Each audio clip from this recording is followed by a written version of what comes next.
Откако седна во Порше, колку часа дневно се возиш и кога не си во автомобил? Кога јас не возам, тогаш мене ме вози времето.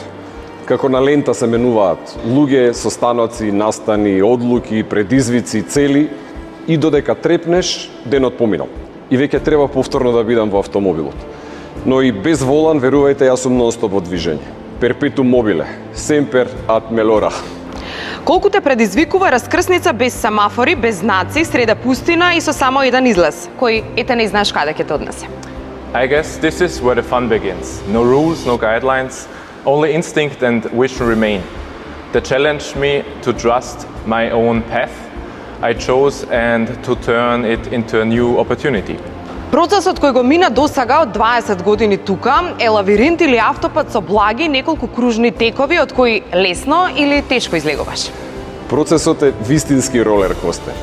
Со многу искачувања и падови, крива линија како линијата на срцето на ЕКГ. Што е одлична символика со оглед на тоа дека се што работиме со срце. 2 децении адреналин и авантура во кои никогаш не сум се чувствувал дека се вртам во круг, дека возам во магла. Напротив, секогаш се движам со јасна визија напред. Во жестока гужва полна со гладни предизвици, среда кружен ток кој е со повеќе непознати излези, но идентични насоки. Кон кој ќе се одлучиш да тргнеш? Well, I always look for the path that creates value and not just following the crowd. And it might be risky, but that's where the real adventure and the real victory is hidden. I guess this leads to growth and not traffic jams. Кога прв пат се посомнева во сопствената возачка дозвола во овие 20 години од како си на чело на Порше и колку беше длабок тој сомнеш?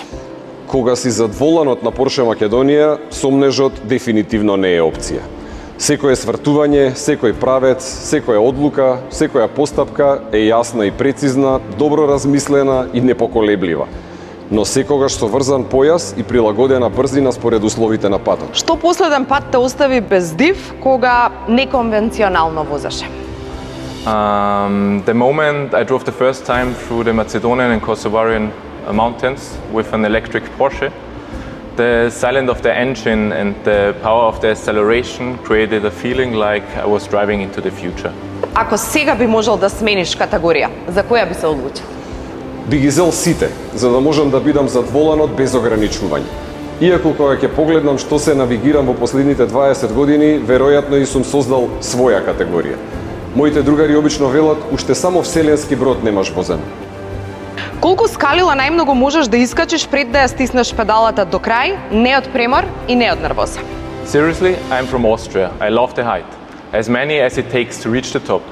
I love the challenge of pushing limits and progress. I believe this is Porsche Macedonia's story, climbing every step of growth and innovation and pressing the pedal all the way down at the right moment. После сите овие години, што најсилно свети кога го гледаш сопствениот ретровизор? Светат очите на луѓето кои се секогаш со мене на патот кон успехот. Не сум сам. Имам луѓе кои ми го чуваат грбот и кои ми се ветар во грб. Кои имаат подеднаков елан и ентузијазам, чии очи светат од радост и возбуда за секој предизвик, за секој успех и за секоја нова авантура. Која е брзината која најмногу си ја развил во овие 20 години и кога педалата беше најсилно стисната? Од 0 до 100 вработени за само 2 години од постоењето. Порше дојде за да остане и инвестираше во објекти, во сервисни капацитети, во вработени кои се посветени на потполно задоволство на клиентите, па напредокот беше инстантен. Педалата најсилно беше стисната во моментите кога ја градевме довербата и ја поставувавме Порше Македонија како символ на премиум култура. Тоа беше вистинска брзина, брзина на раст, успех и визија.